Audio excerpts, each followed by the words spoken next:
নিজে চোখে যখন ভারতের বানারসে অবস্থান করতাম তখন এই ভয়াবহ দৃশ্যগুলো দেখেছি, যে হাজার হাজার মানুষ কীভাবে রাস্তায় বের হয়ে চিকন চিকন কাঁচির মতো, ব্লেটের মতো ধারালো সেগুলোকে তারের সাথে বেঁধে হাই হোসাইন বলে নিজের পিঠকে ছুরি দিয়ে নিজের মাথাকে ইত্যাদিকে কেটে কিভাবে রক্ত প্রবাহিত করছে, এবং এটাকে বীরত্বের কারণ মনে করছে। যে যত বেশি এই কাজে বীরত্ব দেখাতে পারছে, নিজেকে যে যত কষ্ট দিতে পারছে, সে যেন হোসাইন রাদিয়াল্লাহু তাআলা আনহুকে সবচেয়ে বেশি ভালোবাসে বা আলে বাইতকে সবচেয়ে বেশি ভালোবাসে। তো এই যে আশুরার দিনের এই বিভ্রান্তি সম্পর্কে কিছু তথ্য আমাদের জানা থাকা দরকার, এবং এই দিনের যে প্রকৃত ইতিহাস যেটা হাদিস থেকে আমরা জানলাম সেটাও আমাদের জানা থাকা দরকার। আশুরা মুহররম, আশুরা শব্দের অর্থ হচ্ছে দশম। যেমন আমরা বলি প্রথম, দ্বিতীয়, তৃতীয়, চতুর্থ, বলতে বলতে দশমতম দিন, 10 নম্বর দিন। তো আরবিতে 10 গণনা করার জন্য আশারা শব্দটি ব্যবহার হয়, আর সে আশারাকে যখন 10th বা দশম করা হয়েছে তখন আরবিতে সেটি আশুরা রূপ লাভ করেছে। তো আশুরা মুহররম মানে মুহররম মাসের 10 নম্বর দিন বা দশম দিন। এই দিন সম্পর্কে কোরআন এবং হাদিসে কি পাওয়া যায়? প্রথমত, এই দিনটি যে মাসে অবস্থিত সেই মাসটি একটি হারাম মাস, যা এই মাসের নামেই প্রমাণিত। মাসটির নাম হচ্ছে মুহররম। মুহররম মানে যা হারাম করা হয়েছে, যা হারাম করা হয়েছে তাকে আরবিতে বলা হয় মুহররম। যে কোনো কিছু যা হারাম করা হয়েছে তাকে আরবিতে তার অনুবাদ করলেই দাঁড়াবে মুহররম। তো মাসের নামটি প্রমাণ করছে যে এই মাস একটি হারাম মাস, এবং পরপর 3টে হারাম মাস। মোট হারাম মাস হচ্ছে 4টে, আর এই 4টি হারাম মাস মানুষ নির্ধারণ করেননি, আল্লাহ নির্ধারণ করেছে। 10 বছর, 15 বছর, 1400 বছর, 2000 বছর থেকে নির্ধারণ করেননি। যেই দিন থেকে আল্লাহ আসমান এবং জমিন সৃষ্টি করেছেন সেই দিন থেকে নির্ধারণ করেছেন। পবিত্র কোরআনে আল্লাহ সুবহানাহু ওয়া তাআলা বলেন, ইন্না ইদ্দাতাশ শুহুরি ইনদাল্লাহ 12 শাহরা। আল্লাহর নিকটে মাসের গণনা 12টি। মানুষের নিকটে 12টি এটা বলেন, মাসের গণনা আল্লাহর নিকটেই 12টি। ফি কিতাবিল্লাহ, আল্লাহ যে তাকদীরের কিতাব লিখেছেন লাওহে মাহফুজ, আল্লাহর কিতাবেই মাসের গণনা 12টা। কবে থেকে? ইয়াউমা খালাকাস সামাওয়াতি ওয়াল আরদ, যেই দিন থেকে আল্লাহ আসমান এবং জমিন সৃষ্টি করেছেন সেই দিন থেকে। যেদিন থেকে আসমান এবং জমিন সৃষ্টি হয়েছে সেদিন থেকে আল্লাহর কিতাবে মাসের গণনা 12টা। মিনহা আরবাআতুন হুরুম, আর এই 12টি মাসের মধ্যে 4টি হচ্ছে হারাম মাস। ফালা তাজলিমু ফিহিন্না আনফুসাকুম, এই 4টি হারাম মাসে তোমরা তোমাদের উপর জুলুম করিও না। জুলম মানে গুনাহ, অত্যাচার। হয় মানুষ অন্যের উপর অত্যাচার করে গুনাহ করে, আর না হয় নিজের উপর অত্যাচার করে গুনাহ করে। তো নিজের উপর অত্যাচার, সেটা গান শোনা থেকে শুরু করে যত রকমের দুনিয়াতে অপরাধ আছে সব হচ্ছে নিজের নাফসের উপর অত্যাচার। আর মানুষের যেটা ক্ষতি করছেন সেটা হচ্ছে মানুষের উপর অত্যাচার। তো দুটিই হচ্ছে অত্যাচার, একটি নিজের নাফসের উপর আর একটি মানুষের উপর। তো এই হারাম মাসগুলোতে তোমরা নিজের উপর অত্যাচার করিও না। এই আয়াতের ব্যাখ্যায় সকল মুফাসসিরিনে কেরাম এবং মুহাদ্দিসিনে ইযাম একমত পোষণ করেছেন যে এমনিতেই তো নিজের উপর অত্যাচার করা হারাম, মানুষের উপর অত্যাচার করা হারাম। তো আল্লাহ আলাদাভাবে কেন বললেন তোমরা এই 4 মাসে নিজের উপর অত্যাচার করিও না? তথা অন্য মাসে গুনাহ করলে যা গুনাহ হবে, এই 4 মাসে গুনাহ করলে তার চেয়ে বেশি গুনাহ বলে গণ্য হবে। এটি হচ্ছে এই 4 মাসের সম্মান। যে কোনো কিছুকে যখন হারাম করা হয় নিষিদ্ধ করা হয় তখন দুটি কারণে নিষিদ্ধ হতে পারে। সম্মানের কারণেও নিষিদ্ধ হতে পারে, জঘন্য এবং নিকৃষ্টতার কারণেও নিষিদ্ধ হতে পারে।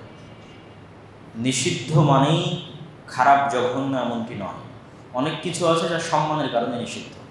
প্রধানমন্ত্রীর বাসভবনে আপনার প্রবেশ নিষিদ্ধ, এটা প্রধানমন্ত্রীর সম্মান। সেনাবাহিনীর ক্যান্টনমেন্টে আপনার প্রবেশ নিষিদ্ধ, এটা হচ্ছে সেনাবাহিনীর দাপট, ক্ষমতা। আবার অনেক কিছু নিষিদ্ধ যেটা খারাপ, যেখানে হয়তো আগুন লেগেছে, অগ্নেয়গিরি আছে, সেখানে আপনার প্রবেশ, বা বন্যা এলাকা, আপনার প্রবেশ নিষিদ্ধ। কেন? এটা খারাপের জন্য।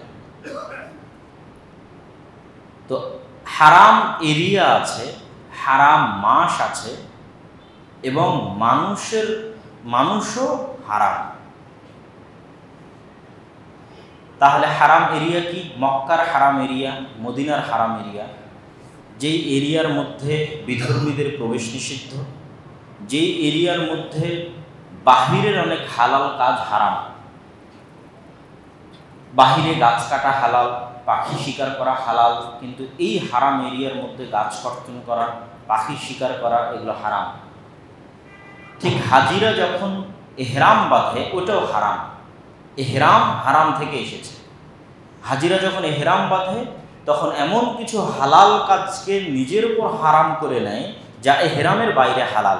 যেমন বিয়ে করা এহরাম অবস্থার বাইরে হালাল, কিন্তু যখন এহরাম করে নিয়েছে তখন হারাম। নখ কর্তন করা, চুল কর্তন করা, স্ত্রীর সাথে সহবাস করা, বিভিন্ন অনর্থক গল্প গুজব করা ইত্যাদি আরও যা আছে, তো এগুলো তার যখন এহরামের বাহিরে আছে তখন হালাল, কিন্তু যখন এহরাম অবস্থায় আছে তখন সেটা হারাম।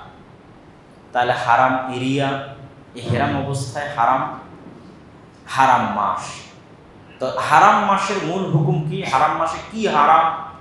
হারাম মাসে মূলত যুদ্ধ বিগ্রহ হারাম।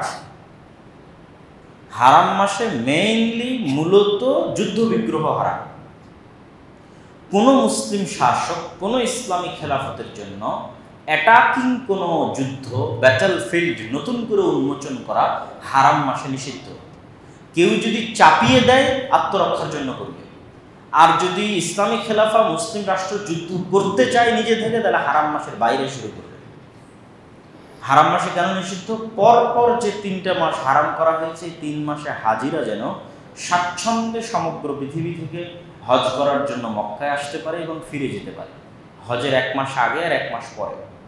তাহলে হজ জুলহজ মাসে হচ্ছে, জুলহজ মাসের আগের মাস জুলকাদা হারাম, জুলহজ মাস নিজে হারাম, আর জুলহজ মাসের পরের মাস মুহররম, যেটার আলোচনা আমরা আজকে করছি, সেটি হারাম। কেন? হাজিরা যেন নিরাপদে ফিরে আসতে পারে, এই জন্য যুদ্ধ বিগ্রহ হারাম, নিষিদ্ধ মেইনলি। তাহলে পরপর 3 মাস, আর ভিন্নভাবে আর একটা মাস হচ্ছে হারাম মাস, সেটি রজব। যেন মানুষ বছরের কোনো সময় যদি ওমরা করতে চায়, তাহলে যেন স্বাচ্ছন্দ্যে নিশ্চিন্তে ওমরা পালন করতে পারে। আর আরেকটা বললাম কি, মানুষ হারাম। তাহলে হারাম এরিয়া, হারাম মাস, এহরাম অবস্থায় হারাম, মানুষ হারাম। মানুষের রক্ত, মানুষের সম্পদ এবং মানুষের ইজ্জত নিষিদ্ধ, মানুষের সম্মানের জন্য নিষিদ্ধ। মানুষের গায়ের চুল বিক্রি করাও নিষিদ্ধ, যে মাথার চুল কেটে বিক্রি করবে এটাও নিষিদ্ধ। এটা হচ্ছে মানুষের সম্মানের জন্য নিষিদ্ধ। রক্ত বিক্রি করবে নিষিদ্ধ, কিডনি বিক্রি করবে নিষিদ্ধ, এটা তার মানুষের সম্মান। তো মানুষের রক্ত হারাম মানে আপনি কোনো মানুষকে অন্যায়ভাবে মারতে পারবেন না, হত্যা করতে পারবেন না। মানুষের সম্পদ হারাম মানে অন্য মানুষের সম্পদ অন্যায়ভাবে নিতে পারবেন না। মানুষের সম্মান হারাম। পৃথিবীর একমাত্র দিন যা মানুষের মানবাধিকার এই পর্যায়ে গিয়ে নিশ্চিত করেছে যে আর আজকের আন্তর্জাতিক বিশ্বের বহু মানবাধিকার সংস্থার কাছে আর একজনের বিরুদ্ধে লেখাটা হচ্ছে মুখের স্বাধীনতা, বাক স্বাধীনতা, আর ইসলামে আর একজনের বিরুদ্ধে লেখাই হারাম। মানে ইসলাম মানুষের সম্মান দিতে দিতে তার সম্মানকে হারাম করে দিয়েছে, যে তুমি কারো নামে গীবত করতে পারবে না, কারো নামে অপবাদ দিতে পারবে না। যদি সত্য হয় তবুও বলতে পারবে না সেটা গীবত, যদি মিথ্যা হয় তবুও বলতে পারবে না সেটা অপবাদ। গোয়েন্দাগিরি করতে পারবে না, জাসুসি করতে পারবে না, আরও ডট ডট অনেক কিছু। তো এগুলো হচ্ছে মানুষের সম্মান হারাম, মর্যাদা হারাম, এই জন্য হারাম। অপর মানুষ যেন আপনার দ্বারা কষ্ট না পায় কোনোভাবে, তার জন্য এই তিনটা হারাম। আল মুসলিমু মান সালিমাল মুসলিমুনা মিন লিসানিহি ওয়া ইয়াদিহি, মুসলমান সেই যার জিহ্বা এবং যার হাত থেকে আর একজন নিরাপদ। যার মুখ থেকে অন্য ব্যক্তি নিরাপদ নয়, যার কলম থেকে অন্য ব্যক্তি নিরাপদ নয়, সে মুসলমান হিসেবে গণ্য হতে পারে না। তাহলে এই গেল পরপর হারাম। তো আমরা আলোচনা করছি মুহররম মাস, মুহররম মাসের 10 তারিখ। স্পেসিফিক্যালি এই মাসের কি ফজিলত? আবু হুরায়রা রাদিয়াল্লাহু তাআলা আনহু থেকে বর্ণিত, তিনি বলেন রাসূলুল্লাহ সাল্লাল্লাহু আলাইহি ওয়াসাল্লাম বলেছেন, আফযালুস সিয়ামি বা'দা রমাদান শাহরুল্লাহিল মুহররম। রমজানের পরে আল্লাহ সুবহানাহু তাআলার নিকটে সর্বোত্তম সিয়াম হচ্ছে আল্লাহর মাস মুহররম মাসের সিয়াম। রমজানের পরে আল্লাহ সুবহানাহু তাআলার নিকটে সর্বোত্তম সিয়াম হচ্ছে আল্লাহর মাস মুহররম মাসের সিয়াম। মুহাদ্দিসগণ যদিও বলছেন এই হাদিসের বাহ্যিক দিক প্রমাণ করে যে পুরো মুহররম মাসে সিয়াম পালন করা যেতে পারে মানুষ চাইলে, ঠিক যেমন শাবান মাস। তবে রাসূল সাল্লাল্লাহু আলাইহি ওয়াসাল্লাম কিছুদিন বাধ্যগত আর কিছুদিন সুন্নাত ও নফল হিসেবে সিয়াম পালন করেছেন, সেটি মুহররমের 10 তারিখ। তো আব্দুল্লাহ ইবনে আব্বাস রাদিয়াল্লাহু তাআলা আনহু থেকে বর্ণিত, তিনি বলেন, লাম্মা কাদিমান নবী সাল্লাল্লাহু আলাইহি ওয়াসাল্লাম, যখন আল্লাহর নবী মদিনায় আসলেন হিজরত করে, তো ইয়াসুমুনা ইয়াওমান ইয়ানি আশুরা, তো তিনি ইহুদিদেরকে দেখলেন যে তারা একদিন সিয়াম পালন করে, সেই দিনটি হচ্ছে আশুরার দিন, মুহররম মাসের 10 নম্বর দিন। তো আল্লাহর নবী ইহুদিদেরকে এই দিন সম্পর্কে জিজ্ঞেস করলে তারা বললেন, হাদা ইয়াউমুন আযীম নাজ্জাল্লাহু ফীহি মূসা ওয়া আগরাকা আলা ফিরআউন। আসলে এই দিনটি পৃথিবীর ইতিহাসের এক মহানতম দিন, যেই দিনে আল্লাহ সুবহানাহু ওয়া তাআলা মূসা আলাইহিস সালাতু ওয়াস সালামকে নাজাত দিয়েছিলেন, আর ফিরআউন এবং তার সেনাবাহিনীকে সমুদ্রের অতল গহ্বরে ডুবিয়ে হত্যা করেছিলেন। তথা নাজাতে মূসার দিন আর ফিরআউনের ধ্বংস ও পতনের দিন। ফাসামা মূসা শুকরান লিল্লাহ। তো এই দিনে তারপর থেকে প্রত্যেক বছর মূসা আলাইহিস সালাতু ওয়াস সালাম সিয়াম পালন করতেন আল্লাহর শুকরিয়া আদায় করার জন্য, যে এই দিনে আল্লাহ সুবহানাহু ওয়া তাআলা আমাকে ফিরআউনের মতো পৃথিবীর ইতিহাসের এক ভয়ঙ্করতম ভয়াবহতম শাসকের কবল থেকে মুক্তি দিয়েছেন, তাও সম্পূর্ণ আল্লাহর দয়ায়, আমার কোনো শক্তি ক্ষমতায় নয়। তো এই জন্য আল্লাহ সুবহানাহু ওয়া তাআলার শুকরিয়া আদায় স্বরূপ আমি এই দিনে সিয়াম পালন করব। ফাসামা মূসা শুকরান লিল্লাহ। তো মূসা আলাইহিস সালাতু ওয়াস সালাম সিয়াম পালন করতেন আল্লাহর শুকরিয়া আদায় করার জন্য। তখন মুহাম্মদ সাল্লাল্লাহু আলাইহি ওয়াসাল্লাম বললেন, আনা আউলা বিমূসা মিনহুম, আমি মূসার শুকরিয়া আদায়করণের বেশি হকদার তোমাদের চাইতে। তোমরা যারা ইহুদি আছো তাদের চাইতে আমি মুহাম্মদ সাল্লাল্লাহু আলাইহি ওয়াসাল্লাম বেশি হকদার, যে মূসা আলাইহিস সালামের খুশিতে খুশি হব আর মূসা আলাইহিস সালামের দুঃখে দুঃখ হব। ফাসামাহু ওয়া আমারা বিসিয়ামি, রাসূল সাল্লাল্লাহু আলাইহি ওয়াসাল্লাম সিয়াম রাখলেন এবং সিয়াম রাখার আদেশ দিলেন, তথা সিয়াম এটা ফরজ হয়ে গেল। এবং এই সিয়াম যে কিছুদিন ফরজ ছিল তার প্রমাণে আয়েশা রাদিয়াল্লাহু তাআলা আনহা বলেন, আন আয়েশা রাদিয়াল্লাহু তাআলা আনহা قالت كانت قريش تصوم عاشوراء। আয়েশা রাদিয়াল্লাহু তাআলা আনহা বলছেন, জাহিলি যুগেও মানুষ আশুরার সিয়াম পালন করত, ফিল জাহিলিয়া, জাহিলি যুগে। ওয়া কানা নবী সাল্লাল্লাহু আলাইহি ওয়াসাল্লাম ইয়াসুমুহু, আল্লাহর নবীও জাহিলি যুগে, মাক্কি যুগে, মক্কা থেকে হিজরত করার পরে এই দিনে সিয়াম পালন করতেন। কিন্তু ফালাম্মা হাজারা, যখন তিনি হিজরত করলেন মদিনায় আর ইহুদিদের নিকট থেকে কারণটা জানলেন, আমার বিসিয়ামি, তখন তিনি মুসলমানদেরকে এই দিনে সিয়াম পালনের ওপেন আদেশ দিলেন। কিন্তু লাম্মা ফারাদাল্লাহু সুবহানাহু তাআলা শাহরা রমাদান, যখন আল্লাহ সুবহানাহু তাআলা রমাজানের সিয়ামকে ফরজ করে দিলেন পুরো এক মাস, সিয়াম পালনকে উম্মতে মুহাম্মাদের জন্য ফরজ করে দিলেন, তখন রাসূল সাল্লাল্লাহু আলাইহি ওয়াসাল্লাম বললেন, মান শাআ সামাহু ওয়া মান শাআ তারাকাহু। আরেক হাদিসে আছে যে আল্লাহ সুবহানাহু ওয়া তাআলা যখন রমাদানের সিয়াম ফরজ করে দিলেন, তখন রাসূল সাল্লাল্লাহু আলাইহি ওয়াসাল্লাম বললেন, এটি ইয়াউমুম মিন আইয়ামিল্লাহ, আশুরার এই দিনটা আল্লাহর দিনগুলোর একটি দিন, তোমরা চাইলে এই দিনে সিয়াম পালন করতে পারো, তোমরা চাইলে এই দিনে সিয়াম ছাড়তে পারো। এই গেল আশুরার দিনের যে সংক্ষিপ্ত ইতিহাস। তো এই সংক্ষিপ্ত ইতিহাস বলতে গিয়ে এতটুকু আমাদের অবশ্যই বলতে হয় যে আশুরার দিন আমাদের দেশে যেই হিসেবে পালিত হয়ে থাকে এবং যেই হিসেবে উদযাপিত হয়ে থাকে, রাষ্ট্রীয় টিভি চ্যানেল থেকে শুরু করে, পেপার পত্রিকা থেকে শুরু করে, ফেসবুক ইউটিউব থেকে শুরু করে সাধারণ জনগণের মধ্যে, সেটি হচ্ছে এই দিনে হোসাইন রাদিয়াল্লাহু তাআলা আনহু কারবালার প্রান্তরে শহীদ হয়েছিলেন। এই কারণে এই দিনে তারা শোক মিছিল, তাজিয়া মিছিল, আরবিতে তাজিয়া শব্দের অর্থ হচ্ছে শোক, তো তাজিয়া মিছিলকে বাংলায় বলা হচ্ছে শোক মিছিল। এমনকি এই শোক পালনের জন্য তারা নিজের উপর জুলুম করে, আর এই নিজের উপর জুলুম করাটা আল্লাহর সরাসরি কোরআনের ওই আদেশের বিরুদ্ধে। যে আয়াতটা দিয়ে আজকের বক্তব্য আমরা শুরু করেছি, যে আয়াতে আল্লাহ বলছেন যে 4টা মাস আমি হারাম করেছি, তার একটা মাস মুহররম, এই মাসগুলোতে তোমরা নিজেদের উপর জুলুম করিও না।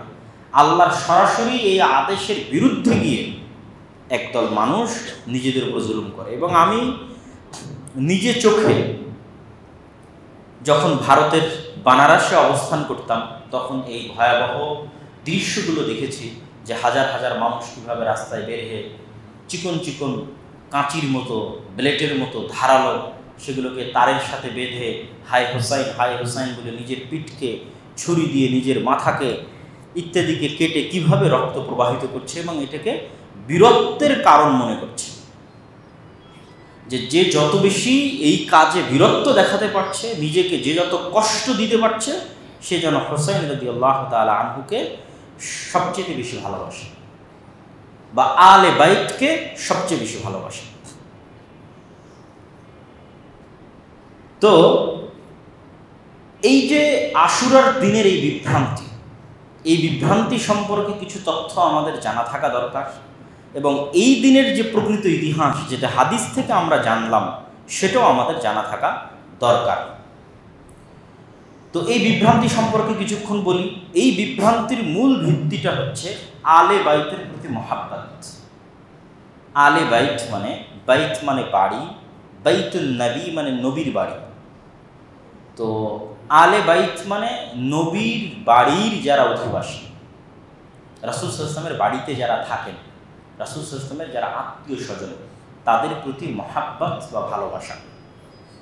এটা হচ্ছে তাদের ট্রাম্প কার্ড, যে তারা এইটার আড়ালে, যে আমরা আলে বাইতকে ভালোবাসি, এটার আড়ালে তাদের এই সমস্ত অবৈধ, অনৈতিক এবং ইসলামে নিষিদ্ধ হারাম কাজগুলো পরিচালনা করে থাকে। কিন্তু সামনে দেখাই কি, যে আমরা হচ্ছে আলে বাইতকে ভালোবাসি, আর যারা আমরা আহলুস সুন্নাহ ওয়াল জামাআহ আছি, আমরা হচ্ছে আলে বাইতের শুদ্ধ, নাউযুবিল্লাহ মিন যালিক। তো আমরা আলে বাইতকে ভালোবাসি না, তার সবচেয়ে বড় দলিল হচ্ছে রাসূলুল্লাহ সাল্লাল্লাহু আলাইহি ওয়াসাল্লাম আমাদেরকে যে দরুদ শিক্ষা দিয়ে গেছেন, সেই দরুদ, আল্লাহুম্মা সাল্লি আলা মুহাম্মাদিন ওয়া আলা আলি মুহাম্মাদ। হে আল্লাহ, আপনি রহমত বর্ষণ করুন মুহাম্মাদের প্রতি এবং মুহাম্মাদের পরিবারের প্রতি। এটাই আলে বাইত, আলে মুহাম্মাদ, আলে বাইত। কামা সাল্লাইতা আলা ইব্রাহিম ওয়া আলা আলি ইব্রাহিম, যেমন আপনি রহমত এবং দয়া বর্ষণ করেছেন ইব্রাহিম আলাইহিস সালাতু ওয়াস সালামের প্রতি এবং ইব্রাহিমের পরিবারের প্রতি। আল্লাহুম্মা বারিক আলা মুহাম্মাদ ওয়া আলা আলি মুহাম্মাদ। হে আল্লাহ, আপনি রহমত এবং বরকত নাজিল করুন মুহাম্মদ সাল্লাল্লাহু আলাইহি ওয়াসাল্লাম এবং তার পরিবারের প্রতি, যেমন আপনি রহমত এবং বরকত নাজিল করেছেন ইব্রাহিম আলাইহিস সালাতু ওয়াস সালাম এবং তার পরিবারের প্রতি। তাহলে এই দোয়াটি আলে বাইতের প্রতি মহাব্বত এবং ভালোবাসার জন্য আহলুস সুন্নাত ওয়াল জামাতের পক্ষ থেকে দলিল হিসেবে যথেষ্ট। বরং তারা যেই ভালোবাসা আলে বাইতের প্রতি দেখাতে চায় সেটি প্রশ্নবিদ্ধ। কেন প্রশ্নবিদ্ধ সেটি আপনাদেরকে এই মুহূর্তে সংক্ষিপ্ত আকারে তুলে ধরার চেষ্টা করি। আলে বাইতের প্রতি ভালোবাসা দেখাতে গিয়ে তারা শুধুমাত্র হুসাইন ইবনে আলী রাদিয়াল্লাহু তাআলা আনহুমা আজমাইন, আলী রাদিয়াল্লাহু তাআলা আনহু, যিনি আল্লাহর নবীর চাচা আবু তালেবের সন্তান, আল্লাহর নবীর মেয়ে ফাতেমার জামাই, চতুর্থ খলিফা আলী রাদিয়াল্লাহু তাআলা আনহু, আশারা মুবাশশিরিন বিল জান্নাহ, যে 10 জন জান্নাতের সুসংবাদ প্রাপ্ত তাদের একজন। আলী রাদিয়াল্লাহু তাআলা আনহুর 2 সন্তান হাসান এবং হুসাইন রাদিয়াল্লাহু তাআলা আনহু, যাদেরকে আল্লাহর নবী সাইয়্যিদা শাবাবে আহলিল জান্নাহ, জান্নাতের যুবকদের সর্দার হিসেবে ঘোষণা করেছেন হাসান এবং হুসাইন রাদিয়াল্লাহু তাআলা আনহুকে। তাদের একজন হচ্ছেন হুসাইন রাদিয়াল্লাহু তাআলা আনহু, যিনি রাজনৈতিক মতভেদের কারণে ইয়াজিদের শাসন আমলে ইরাকের কুফা নগরীর কারবালা প্রান্তরে কুফার যিনি গভর্নর ছিলেন উবাইদুল্লাহ বিন জিয়াদ, তার নেতৃত্বে যে যুদ্ধ হচ্ছিল সেই যুদ্ধাবস্থায় মৃত্যুবরণ করেন। এখানে কয়েকটা জিনিস মাথায় রাখতে হবে।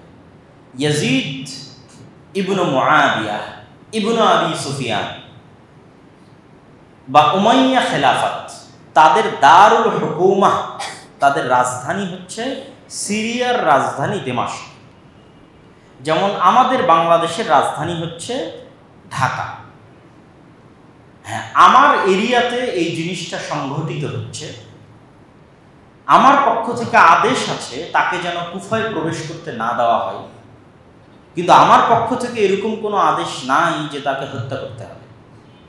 তথা ইয়াজিদের পক্ষ থেকে এরকম কোনো আদেশের প্রমাণ পাওয়া যায় না যে সে হুসাইন রাদিয়াল্লাহু তাআলা আনহুকে হত্যার আদেশ জারি করেছিলেন।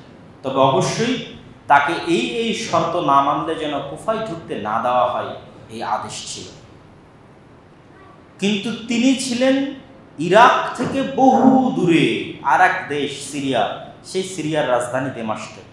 আর এখানে অন দ্য ফিল্ডে, গ্রাউন্ডে, ইরাকের কুফায় হুসাইন রাদিয়াল্লাহু তাআলা আনহুর বিরুদ্ধে যুদ্ধ করছিল উবাইদুল্লাহ বিন জিয়াদ, এবং সরাসরি যারা হত্যায় সংযুক্ত ছিল তাদের মধ্যে একজনের নাম হচ্ছে সিমার। তো অবশ্যই প্রত্যেকটি হত্যা নিন্দনীয়। শুধু হুসাইন রাদিয়াল্লাহু তাআলা আনহুর কথা নয়, আল্লাহ সুবহানাহু ওয়া তাআলা একজন মুমিন এবং মুসলিমের হত্যাকে কতটা ভয়াবহ রূপ দান করেছেন যে পুরো দুনিয়ার মানুষকে হত্যা করার সমান একজন মুসলমানের হত্যা করা অন্যায়ভাবে। আর একজন মানুষকে বাঁচিয়ে দেওয়া পৃথিবীর সকল মানুষকে বাঁচিয়ে দেওয়া। আর এক হাদিসে রাসূল সাল্লাল্লাহু আলাইহি ওয়াসাল্লাম বলেছেন, একজন মানুষকে অন্যায়ভাবে হত্যা করা কাবা ঘর ধ্বংস করার চেয়ে বড় গুনাহ। তথা আল্লাহর নিকটে একটা মানুষের নিরপরাধ মানুষের আত্মার মূল্য কাবা ঘরের চেয়ে বেশি। তথা আমি নিজে হাতে কাবা ঘর ভেঙে দিব, তাতে আমি যত বড় অপরাধ করবো, আমি নিজে হাতে একজন মানুষকে অন্যায়ভাবে হত্যা করবো তার চেয়ে বড় অপরাধ করব। তো হত্যা অবশ্যই নিন্দনীয়, কিন্তু আমাদের মাথায় রাখতে হবে যে ইসলামের ইতিহাসে এরকম মাজলুম অবস্থায় হুসাইন রাদিয়াল্লাহু তাআলা আনহুর চাইতেও যারা শ্রেষ্ঠতম তারা নিহত হয়েছে। যেমন ওমর রাদিয়াল্লাহু তাআলা আনহু মানুষের আক্রমণে হত্যায় নিহত হয়েছে। উসমান রাদিয়াল্লাহু তাআলা আনহু, যিনি 3য় খলিফা, তাকে কোরআন পাঠরত অবস্থায় তার ঘরের মধ্যে চারিদিক থেকে আবদ্ধ করে মানুষ তাকে হত্যা করেছে। এরকম আরো বহু বড় বড় সাহাবী তারা বিভিন্ন রাজনৈতিক কারণে হত্যার শিকার হয়েছে। তো হুসাইন রাদিয়াল্লাহু তাআলা আনহুর হত্যা যেমন কষ্ট এবং দুঃখ এবং হৃদয় বিদারক, উসমান রাদিয়াল্লাহু তাআলা আনহুর হত্যাও কষ্ট এবং হৃদয় বিদারক, ওমর রাদিয়াল্লাহু তাআলা আনহুর হত্যাও কষ্ট এবং হৃদয় বিদারক, আলী রাদিয়াল্লাহু তাআলা আনহুর হত্যাও কষ্ট এবং হৃদয় বিদারক। কিন্তু তাদের কোনো হত্যাকে কোনো মুসলমানদের কোনো শাসক রাজনীতিকরণ করেননি, যে সেই হত্যাকে পুঁজি করে আমি আবার কিছু বিজনেস করব। রাজনীতিকরণ, যেমন আমাদের দেশের ইতিহাসে অনেক কিছু রাজনীতিকরণ হয়েছে। মুক্তিযুদ্ধের রাজনীতিকরণ হয়েছে, রাজনীতিকরণ হয়ে এখন বাংলাদেশের যারা সাধারণ নাগরিক তারা চাকরি পাবে মাত্র 40 থেকে 44%। আর নির্দিষ্ট কিছু মানুষ এবং তাদের সন্তানেরা, যারা দেশের হয়তো 100 ভাগ মানুষের 2% হতে পারে, তারা চাকরি পাবে দেশের 56%-এরও বেশি বা 56%-এর কাছাকাছি। এটা হচ্ছে কোনো একটা কিছুর রাজনীতিকরণ এবং বৈষম্য। তো ঠিক হুসাইন রাদিয়াল্লাহু তাআলা আনহুর হত্যাকে রাজনীতিকরণ করা হয়েছে এবং হুসাইন রাদিয়াল্লাহু তাআলা আনহুর হত্যাকে রাজনীতিকরণ করার পিছনের সবচেয়ে বড় উদ্দেশ্য হচ্ছে পারস্য বা ইরানের যে সাম্রাজ্য আছে তাদের নিজস্ব ইতিহাস এবং ঐতিহ্যকে টিকিয়ে রাখা। আলে বাইতের প্রতি ভালোবাসা নয়। আলে বাইতের প্রতি ভালোবাসা কেন নয় সেটিও আপনাদেরকে খুলে বলি। আলে বাইত যদি আলী রাদিয়াল্লাহু তাআলা আনহু মুহাম্মদ সাল্লাল্লাহু আলাইহি ওয়াসাল্লামের মেয়ে ফাতেমাকে বিবাহ করার জন্য, ফাতেমা রাদিয়াল্লাহু তাআলা আনহাকে বিবাহ করার জন্য আলে বাইতের অন্তর্ভুক্ত হন, তাহলে আল্লাহর নবীর আরেক সাহাবী উসমান রাদিয়াল্লাহু তাআলা আনহু, যিনি আল্লাহর নবীর 2 মেয়েকে বিবাহ করেছেন, রুকাইয়া এবং উম্মে কুলসুম রাদিয়াল্লাহু তাআলা আনহুমা, তাহলে তার সাথে কেন শত্রুতা? তাহলে তো এটা কোশ্চেন কালো আলে বাইতের প্রতি ভালোবাসা না।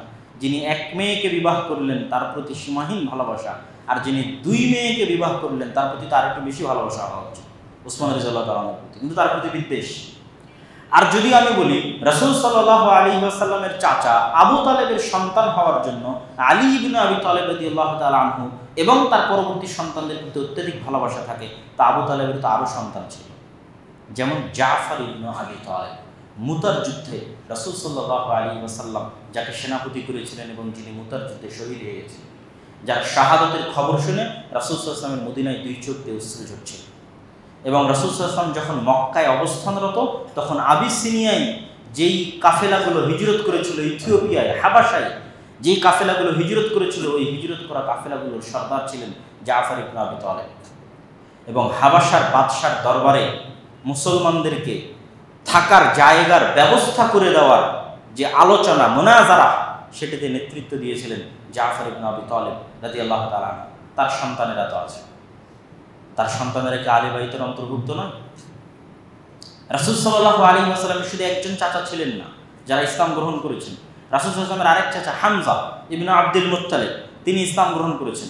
রাসূল সাল্লাল্লাহু আলাইহি ওয়াসাল্লামের আরেক চাচা আব্বাস ইবনে আব্দুল মুত্তালিব রাদিয়াল্লাহু তাআলা আনহুমা, তিনিও ইসলাম গ্রহণ করেছেন। তো আব্বাস ইবনে আব্দুল মুত্তালিবের নিজের ছেলে হচ্ছে আব্দুল্লাহ বিন আব্বাস রাদিয়াল্লাহু তাআলা আনহু, যার অসংখ্য হাদিসের গ্রন্থে ঘুরে বেড়াচ্ছে। তো তারা কি আলে বাইতের অন্তর্ভুক্ত নয়? তাহলে রাসূল সাল্লাল্লাহু আলাইহি ওয়াসাল্লামের স্ত্রীরা কি আলে বাইতের অন্তর্ভুক্ত নয়? আল্লাহ সুবহানাহু ওয়া তাআলা নিজে কোরআন মাজিদে রাসূল সাল্লাল্লাহু আলাইহি ওয়াসাল্লামের স্ত্রীদেরকে আলে বাইতের অন্তর্ভুক্ত বলে ঘোষণা করেছেন। আল্লাহ সুবহানাহু ওয়া তাআলা কোরআন মাজিদে ইয়া নিসা আন-নবী লাস্তুন্না কাআহাদিন মিনান নিসা, সূরা আহজাবের 32 নম্বর আয়াত। হে নবীগণ, হে নবীর স্ত্রীগণ, ইয়া নিসা আন-নবী, হে নবীর স্ত্রীগণ, তোমরা অন্য সাধারণ মহিলাদের মতো নও। তারপর আল্লাহ সুবহানাহু ওয়া তাআলা তাদেরকে আদেশ দিচ্ছেন পর্দা করবে, ঘর থেকে বের হবে না, দিয়ে শেষে কোরআনের আয়াতের শেষে ইন্নামা ইউরিদুল্লাহ লিইউযহিবা আনকুমুর রিজসা আহলাল বাইতি ওয়া ইতাহহিরাকুম তাতহীরা। আল্লাহ সুবহানাহু ওয়া তাআলা আহলুল বাইত, এতক্ষণ যে আলে বাইত আমরা শব্দ ব্যবহার করলাম সেটি আহলুল বাইত। আল্লাহ সুবহানাহু ওয়া তাআলা মুহাম্মদ সাল্লাল্লাহু আলাইহি ওয়াসাল্লামের পরিবারকে অপবিত্রতা থেকে পবিত্র করতে চান। ভালো অমন্দ কোনো জিনিস যেন তার পরিবারে প্রবেশ না করে, এই জন্য তিনি এই বিধান নাজিল করছেন তার স্ত্রীদের জন্য। এখানে আল্লাহ সুবহানাহু ওয়া তাআলা তার স্ত্রীদেরকে সরাসরি আহলুল বাইত বলে সম্বোধন করেছেন। তো আয়েশা রাদিয়াল্লাহু তাআলা আনহাকে আল্লাহর নবীর স্ত্রী, উম্মাহাতুল মুমিনিন, কিন্তু আয়েশা রাদিয়াল্লাহু তাআলা আনহার প্রতি মন ভরা বিদ্বেষ, বুক ভরা হিংসা। আয়েশা রাদিয়াল্লাহু তাআলা আনহার নামে ছাগলকে প্রহার করা, আয়েশা রাদিয়াল্লাহু তাআলা আনহাকে মক্কা মদিনা বিজয় করতে পারলে তার কবর থেকে তুলে তার লাশকে আগুনে জ্বালিয়ে দেওয়া এবং আয়েশা রাদিয়াল্লাহু তাআলা আনহাকে গালি দেওয়া, আর মুখে মুখে বলবেন আপনি আলে বাইতকে ভালোবাসেন। তাহলে আপনি আলে বাইতকে ভালোবাসার ট্রাম্প কার্ড ব্যবহার করে কোনো দুরভিসন্ধি আপনার আছে যে রাজনীতি আপনি করতে চাচ্ছেন। সম্মানিত উপস্থিতি, এবার আসি মুআবিয়া রাদিয়াল্লাহু তাআলা আনহু এবং তার পিতা আবু সুফিয়ান। ইয়াজিদের জন্য আমাদের কোনো কথা নাই, আমরা ইয়াজিদের পক্ষেও না, আমরা ইয়াজিদের বিরুদ্ধেও না। আমরা ইয়াজিদের প্রশংসাও করতে চাই না, আমরা ইয়াজিদকে অভিশাপও দিতে চাই না। ইয়াজিদের যদি কোনো অপরাধ থাকে তার বিচার আল্লাহ সুবহানাহু ওয়া তাআলা কিয়ামতের মাঠে করবেন। ইয়াজিদ আমাদের নিকটের সাধারণ 10 জন মুসলমানের মতো একজন মুসলমান, সাধারণ 10 জন মুসলিম শাসকের মতো একজন মুসলিম শাসক। হাজ্জাজ ইবনে ইউসুফ মুসলিম শাসক, অত্যাচার করত, জুলুম করত, তার মতো একজন মুসলিম শাসক ইয়াজিদ। কিন্তু মুআবিয়া রাদিয়াল্লাহু তাআলা আনহু, ইয়াজিদের বাবা মুআবিয়া রাদিয়াল্লাহু তাআলা আনহু এবং তার বাবা আবু সুফিয়ান রাদিয়াল্লাহু তাআলা আনহু দুইজনই আল্লাহর নবীর সাহাবী। তাদের দুইজনকে অপমান করা, অপদস্থ করা, গালিগালাজ করা এবং আলে বাইতের শত্রু হিসেবে চিহ্নিত করা, আমরা এটির শক্ত বিরোধী। দুটো কারণ বলি। এক, মুআবিয়া ইবনে আবি সুফিয়ান রাদিয়াল্লাহু তাআলা আনহুরাও রাসূল সাল্লাল্লাহু আলাইহি ওয়াসাল্লামের বংশধর। কিভাবে রাসূল সাল্লাল্লাহু আলাইহি ওয়াসাল্লামের বংশধর? রাসূল সাল্লাল্লাহু আলাইহি ওয়াসাল্লামের বংশনামা হচ্ছে মুহাম্মদ ইবনে আব্দুল্লাহ ইবনে আব্দুল মুত্তালিব ইবনে হাশিম ইবনে আব্দে মানাফ, আব্দে মানাফের ছেলে হাশিম, হাশিমের ছেলে আব্দুল মুত্তালিব, আব্দুল মুত্তালিবের ছেলে আব্দুল্লাহ, আব্দুল্লাহর ছেলে মুহাম্মদ সাল্লাল্লাহু আলাইহি ওয়াসাল্লাম। তো এই যে আব্দে মানাফ, যার ছেলে হাশিম, বানু হাশিম, এই আব্দে মানাফের আরেক ছেলের নাম হচ্ছে আব্দে শামস। সেই আব্দে শামসের ছেলের নাম উমাইয়া এবং উমাইয়ার ছেলের নাম হচ্ছে হারব, হারবের ছেলের নাম হচ্ছে সখর এবং সখরের ছেলের নাম হচ্ছে আবু সুফিয়ান। তথা খুব বেশি দূরে গিয়ে মুআবিয়া ইবনে আবি সুফিয়ান রাসূল সাল্লাল্লাহু আলাইহি ওয়াসাল্লামের আত্মীয় নয়, কাছে গিয়েই আত্মীয়। হ্যাঁ, আল্লাহ সুবহানাহু ওয়া তাআলা পুরো পৃথিবীর মধ্যে ইব্রাহিম আলাইহিস সালামের বংশকে চয়ন করেছেন, আর ইব্রাহিম আলাইহিস সালামের বংশের মধ্যে কুরাইশ বংশকে চয়ন করেছেন, আর কুরাইশ বংশের মধ্যে বানু হাশিমকে চয়ন করেছেন, আর বানু হাশিমের মধ্যে মুহাম্মদ সাল্লাল্লাহু আলাইহি ওয়াসাল্লামকে চয়ন করেছেন। কিন্তু এই যে কুরাইশ বংশের শ্রেষ্ঠত্ব, আলে ইব্রাহিমের শ্রেষ্ঠত্ব, এই শ্রেষ্ঠত্বগুলো তো মুআবিয়া এবং আবু সুফিয়ানও পায়, তারাও তো কুরাইশ বংশ, রাসূল সাল্লাল্লাহু আলাইহি ওয়াসাল্লামের পর দাদার আপন ভাইয়ের ছেলে। 1 নম্বর পয়েন্ট। 2 নম্বর পয়েন্ট, মুআবিয়া ইবনে আবি সুফিয়ান রাদিয়াল্লাহু তাআলা আনহুর আপন বোন এবং আবু সুফিয়ান রাদিয়াল্লাহু তাআলা আনহুর কন্যা উম্মে হাবিবা রাদিয়াল্লাহু তাআলা আনহা রাসূল সাল্লাল্লাহু আলাইহি ওয়াসাল্লামের স্ত্রী। রাসূল সাল্লাল্লাহু আলাইহি ওয়াসাল্লামের স্ত্রী আবু সুফিয়ান রাদিয়াল্লাহু তাআলা আনহুর নিজ কন্যা এবং মুআবিয়া রাদিয়াল্লাহু তাআলা আনহুর নিজ বোন, রাসূল সাল্লাল্লাহু আলাইহি ওয়াসাল্লামের স্ত্রী। 3 নম্বর, তারা দুইজনই রাসূল সাল্লাল্লাহু আলাইহি ওয়াসাল্লামের সাহাবী। মুআবিয়া রাদিয়াল্লাহু তাআলা রাসূলের সাহাবী, আবু সুফিয়ান রাদিয়াল্লাহু তাআলা রাসূল সাল্লাল্লাহু আলাইহি ওয়াসাল্লামের সাহাবী। তাহলে তিনটে সূত্র থেকে তারা সম্মানিত এবং তাদেরকে গালি দেওয়া, অপমান অপদস্থ করার কোনো সুযোগ নেই। একবার একজন সালাফকে জিজ্ঞেস করা হয়েছিল যে মানুষ ওমর ইবনে আব্দুল আজিজ রাদিয়াল্লাহু তাআলা আনহুর শাসন আমলকে বলে পঞ্চম খলিফায়ে রাশিদা। ওমর ইবনে আব্দুল আজিজ উমাইয়া খলিফার একজন শাসক, যার শাসনকাল তৎকালীন বিশ্বের শ্রেষ্ঠতম শাসনকাল ছিল। এই জন্য মানুষ তার শাসনকালকে নাম দিয়েছে পঞ্চম খলিফায়ে রাশিদা। চতুর্থ খলিফায়ে রাশিদা আলী রাদিয়াল্লাহু তাআলা, তার দীর্ঘদিন বিরতির পর পঞ্চম খলিফায়ে রাশিদা ওমর ইবনে আব্দুল আজিজ। তো তাহলে কি ওমর ইবনে আব্দুল আজিজ মুআবিয়া ইবনে আবি সুফিয়ানের চাইতে শ্রেষ্ঠ? এটা একজন শাসক, একজন আলেমকে জিজ্ঞেস করা হয়েছে, সালাফকে। তো তিনি উত্তরে বলছেন, শাসন আমল ওমর ইবনে আব্দুল আজিজের যতই শ্রেষ্ঠ হোক, ব্যক্তি হিসেবে ওমর ইবনে আব্দুল আজিজ মুআবিয়ার চাইতে এই জন্য শ্রেষ্ঠ নয় যে মুআবিয়ার একদিনের সিজদা যা তিনি রাসূল সাল্লাল্লাহু আলাইহি ওয়াসাল্লামের সাথে দিয়েছেন তা ওমর ইবনে আব্দুল আজিজের সারা জীবনের আমলের চাইতে উত্তম হতে পারে। আল্লাহু আকবার। যে মুআবিয়া রাদিয়াল্লাহু তাআলা আনহু যে একটা সিজদা, একটি রাকাত, একটি ওয়াক্ত সালাত রাসূল সাল্লাল্লাহু আলাইহি ওয়াসাল্লামের সাথে আদায় করেছেন, তাকে নবী বিশ্বাস করে আদায় করেছেন, আল্লাহর প্রতি পূর্ণ বিশ্বাস রেখে আদায় করেছেন, পূর্ণ সাহাবী হয়ে আদায় করেছেন, তো ওমর ইবনে আব্দুল আজিজের সারা জীবনের আমলের চেয়ে বেশি হয়ে যেতে পারে আল্লাহর দাড়িপাল্লায়, আল্লাহ সুবহানাহু ওয়া তাআলার নিকটে। এবং রাসূল সাল্লাল্লাহু আলাইহি ওয়াসাল্লাম বলে গেছেন যে তোমাদের কারো উহুদ পাহাড়ের সমান স্বর্ণ দান করা আর রাসূল সাল্লাল্লাহু আলাইহি ওয়াসাল্লামের একজন সাহাবীর এক মুষ্টি আল্লাহর রাস্তায় দান করা সমপরিমাণ হওয়া কঠিন আছে। বরং তাদের ঈমান এবং তাদের আকীদা আমাদের চাইতে শ্রেষ্ঠ তাদের বিশ্বাস, তাদের মর্যাদা আমাদের চেয়ে শ্রেষ্ঠ, এটা আমাদের মানতে হবে। দুঃখজনক হলেও সত্য যে পৃথিবীর আর অন্য দুটি দিন, ইহুদি ধর্ম এবং খ্রিস্টান ধর্ম, ইহুদি ধর্মের নবী মুসা আলাইহিস সালাতু ওয়াস সালাম আর খ্রিস্টান ধর্মের নবী ঈসা আলাইহিস সালাতু ওয়াস সালাম, তাদের যারা সাহাবী ছিল, যেমন ঈসা আলাইহিস সালামের সাহাবীদের বলা হতো হাওয়ারি, আর মুসা আলাইহিস সালামের সাহাবীরা হচ্ছে বনী ইসরাঈল। তো তাদের যারা সাহাবী ছিল, তাদেরকে তাদের পরবর্তী মানুষরা শ্রেষ্ঠতম মানুষ হিসেবে গণ্য করেছে আজ পর্যন্ত খ্রিস্টানরা তাদের স্কুল, কলেজ, বিশ্ববিদ্যালয়, রোড, রাস্তাঘাটের নামকরণ করে ঈসা আলাইহিস সালাতু ওয়াস সালামের 12 শ্রেষ্ঠতম হাওয়ারির নাম। তাহলে মুসা আলাইহিস সালাতু ওয়াস সালামের সাহাবীরা যদি ইহুদিদের নিকটে তাদের মানুষদের মধ্যে সর্বশ্রেষ্ঠ মানুষ হয়, ঈসা আলাইহিস সালাতু ওয়াস সালামের সাহাবীরা যদি, হাওয়ারিরা যদি খ্রিস্টানদের নিকটে তাদের মধ্যে সর্বশ্রেষ্ঠ মানুষ হয়, তাহলে এই নিকৃষ্ট রাফিজিদের নিকটে আমার নবী মুহাম্মদ সাল্লাল্লাহু আলাইহি ওয়াসাল্লাম কত খারাপ যে আমার নবীর সাহাবীরা তাদের নিকটে দুনিয়ার সবচেয়ে নিকৃষ্ট মানুষ। নাউযুবিল্লাহি মিন যালিক। এটা তো আমার নবীকে ছোট করা।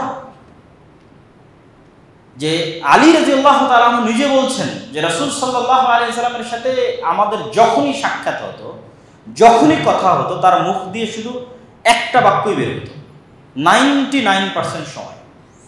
কি সেই বাক্য? জিতু আনা ওয়া আবু বকর ওয়া ওমর, দাখালতু আনা ওয়া আবু বকর ওয়া ওমর, খারাজতু আনা ওয়া আবু বকর ওয়া ওমর। যে কোনো ঘটনা আল্লাহর নবী বলা শুরু করতেন, তার 99% সময় ঘটনার বাক্য এমন হতো যে আজকে আমি আবু বকর আর ওমর ওখানে গেছিলাম, আজকে আমি আবু বকর আর ওমর এই কাজটা করেছি, আজকে আমি আবু বকর এবং ওমর এই বাড়ি থেকে বের হয়েছি। তথা মানুষের তো বিভিন্ন ঘটনা থাকে তার জীবনের। তো রাসূল সাল্লাল্লাহু আলাইহি ওয়াসাল্লামের সাথে যখনই সাক্ষাৎ হতো, তো কোনো কিছু যখন বলতেন, তখন 99% সময় এটা থাকতো যে আমি আবু বকর ওমর, আমি আবু বকর ওমর, আমি আবু বকর ওমর।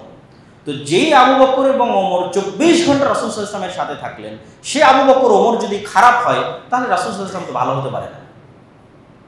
তাহলে আজকের যারা রাফিজি, তাদের নিকটে যদি ওমর রাদিয়াল্লাহু তাআলা চিরশত্রু হয়, ঘৃণার পাত্র হয়, তাহলে অবশ্যই বাই ডিফল্ট আমার নবী মুহাম্মদ সাল্লাল্লাহু আলাইহি ওয়াসাল্লাম তার কাছে ঘৃণার পাত্র। নাউযুবিল্লাহি মিন যালিক। অতএব মুহাম্মদ সাল্লাল্লাহু আলাইহি ওয়াসাল্লামের নাতি হোসেন রাদিয়াল্লাহু তাআলার প্রতি মাত্রাতিরিক্ত ভালোবাসা দেখানোর পিছনে অন্য কোনো রাজনীতি আছে, অন্য কোনো দুরভিসন্ধি আছে। না হলে আল্লাহর নবীর এই সাহাবীদের প্রতি বিদ্বেষ কেন? সম্মানিত উপস্থিতি, সেই দুরভিসন্ধি এবং সেই রাজনীতির কথা আমরা আমাদের বহু বক্তব্যে তুলে ধরেছি। সেটি হচ্ছে জাতিগতভাবে পারস্যরা খুবই অহমিকা সম্পূর্ণ জাতি। পারস্য মানে যারা ফার্সিতে কথা বলে, ফারিস, আহল ফারিস, পারস্য। তো ইসলাম পৃথিবীর যেখানেই প্রবেশ করেছে, সেখানে ওই অঞ্চলের মানুষের ভাষা, সংস্কৃতি, কৃষ্টি, কালচার সব পরিবর্তন করে দিয়েছে। কোথায় আন্দালুস, স্পেন, মক্কা থেকে যদি ইরানের রাজধানীর দূরত্ব মাপা হয়, তাহলে মক্কা থেকে স্পেনের আন্দালুস অনেক বেশি দূর হবে, 2 ডবল 3 ডবল হবে। অথচ স্পেনে যখন ইসলাম গেছে, তখন স্পেনের মানুষ নিজের ভাষায় ভুলে গেছে। ওদের ভাষা কি ছিল সেটা ভুলে গেছে। আরবি হয়ে গেছে ওদের ভাষা, ইসলামের কৃষ্টি কালচার হয়ে গেছে ওদের কৃষ্টি কালচার। কিন্তু একমাত্র পারস্যরা ইসলামকে পরিপূর্ণরূপে, পূর্ণাঙ্গরূপে হৃদয়ঙ্গম করতে পারেনি। মন থেকে উদখুলু ফিস-সিলমি কাফা, পরিপূর্ণরূপে ইসলামে প্রবেশ করে, এটা তারা পারে না। এটি না পারার কারণে তাদের যেই রাজকুমারী বন্দী অবস্থায় কাদিসিয়ার যুদ্ধ পরবর্তী ওমর রাদিয়াল্লাহু তাআলার শাসন আমলে পারস্য সাম্রাজ্য মাটির নিচে, পায়ের নিচে তছনছ হয়ে যায়। তো পারস্য সাম্রাজ্যের রাজকুমারী যখন বন্দী অবস্থায় মদিনায় আসে, তখন ওমর রাদিয়াল্লাহু তাআলা তার শ্রেষ্ঠত্ব এবং তার মর্যাদার কারণে, যেহেতু সে আরেক রাজার কন্যা, তার শ্রেষ্ঠত্ব, তার মর্যাদার কারণে হোসাইন রাদিয়াল্লাহু তাআলার সাথে বিবাহ বন্ধনে আবদ্ধ করে দেন ওমর রাদিয়াল্লাহু তাআলা নিজে, তার শাসন আমলে, তার খেলাফত আমলে, রাজকুমারীর সম্মানের কারণে। এই একটা ওসিলা বা অজুহাত তারা পেয়ে যায় যে হোসাইন রাদিয়াল্লাহু তাআলা এবং তার পরবর্তী বংশধরকে যদি আমরা ধরে রাখতে পারি, তাহলে ওই যে আমাদের অতীত পারস্য সাম্রাজ্যের একটা নিশানি, একটা আলামত বা একটা চিহ্ন আমরা ধরে রাখতে পারলাম। অতএব হোসাইন রাদিয়াল্লাহু তাআলা এবং তার সন্তানেরই আমাদের কাছে সবকিছু। আর যার হাতে আমাদের পারস্য সাম্রাজ্য ধ্বংস হয়ে গেল, ওমর রাদিয়াল্লাহু তাআলা, সে হচ্ছে আমাদের সবচেয়ে বড় শত্রু। এটা ছাড়া আর কোনো কারণ আমাদের জানা নাই। লজিক্যাল আর কি কারণ হতে পারে ওমর রাদিয়াল্লাহু তাআলা আনহুকে গালি দেওয়ার আর আয়েশা রাদিয়াল্লাহু তাআলা আনহাকে গালি দেওয়ার আর তাদের সাথে শত্রুতা করার? তো সম্মানিত উপস্থিতি, অতএব কখনোই এটি আলে বাইতের প্রতি ভালোবাসা নয়, বরং এটি ইসলামের প্রতি বিদ্বেষ এবং এক দুরভিসন্ধিমূলক রাজনীতি। অতএব 10ই মুহররম আনন্দের দিন, খুশির দিন। এই আনন্দের দিন, এই খুশির দিন ঘোষণা হয়েছে হোসাইন রাদিয়াল্লাহু তাআলা আনহুর ওই দিনে মৃত্যুর বহু আগে। আর যখন রাসূল সাল্লাল্লাহু আলাইহি সাল্লাম মারা গেছেন তখন তো ওহী আসা বন্ধ। তাহলে রাসূল সাল্লাল্লাহু আলাইহি সাল্লামের মৃত্যুর এত বছর পর, 40, 45, 50 বছর পর হোসাইন রাদিয়াল্লাহু তাআলা আনহু মারা যাচ্ছেন, ওইটা কখনোই দিনের অন্তর্ভুক্ত হতে পারে না। কেন? দিনই তো বন্ধ হয়ে গেছে, দিনে ঢোকার রাস্তাই তো বন্ধ হয়ে গেছে।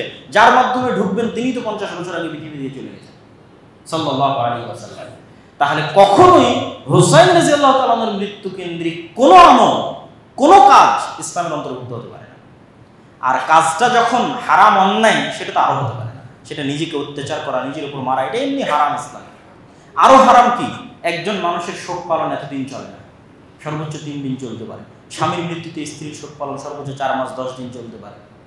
কিন্তু আজ 1000 বছর পর ওই দিনে শোক পালন করা হবে, আর কোনো নজির ইসলামের ইতিহাসে নাই। থাকলে ওমর রাদিয়াল্লাহু তাআলা আনহুর মৃত্যুর দিনে শোক পালন করা হতো, থাকলে উসমান রাদিয়াল্লাহু তাআলা আনহুর হত্যার দিনে শোক পালন করা হতো, আলী রাদিয়াল্লাহু তাআলা আনহুর হত্যার দিনে শোক পালন করা হতো, মুহাম্মদ সাল্লাল্লাহু আলাইহি ওয়াসাল্লামের মৃত্যুর দিনে শোক পালন করা হতো। তারা হোসেন রাদিয়াল্লাহু তাআলা আনহুর চেয়ে বেশি শ্রেষ্ঠ। তাদের বিদায় আরো বেশি হৃদয় বিদারক এবং আরো বেশি ক্ষতিকারক উম্মতে মুসলিমার জন্য। অতএব পুরোটাই এটা একটা রাজনৈতিক এজেন্ডা এবং রাজনৈতিক দুরভিসন্ধি। এর সাথে ইসলামের দূরতম কোনো সম্পর্ক নাই। তাহলে ইসলামের সম্পর্ক আশুরা মুহররমের সাথে কি? ইসলামের সম্পর্ক আশুরা মুহররমের সাথে হচ্ছে নাজাতে মুসা। এই জন্য রাসূল সাল্লাল্লাহু আলাইহি সাল্লাম হাদিসে বলেছেন, ওয়াসিয়ামু ইয়াউমি আশুরা আহতাসিবু আলাল্লাহ আন ইউকাফিরা সানাতাল্লাতী ক্বাবলা।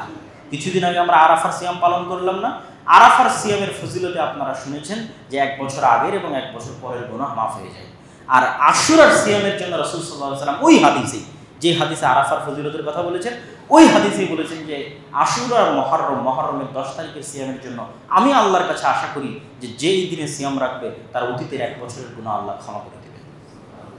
তাহলে এই দিন হচ্ছে মুসা আলাইহিস সালাতু ওয়াস সালামের নাজাতের সাথে সম্পৃক্ত দিন।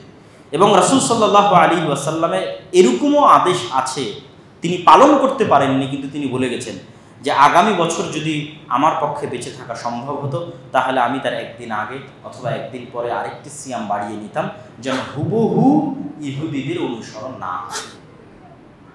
ইহুদিরা এই দিনে সিয়াম পালন করে, এই দিনটা তাদের কাছে নাম হচ্ছে ইয়ম কিপ্পুর। একই দিন নাম ইয়ম কিপ্পুর, এই নামে তারা এই দিনে সিয়াম পালন করে।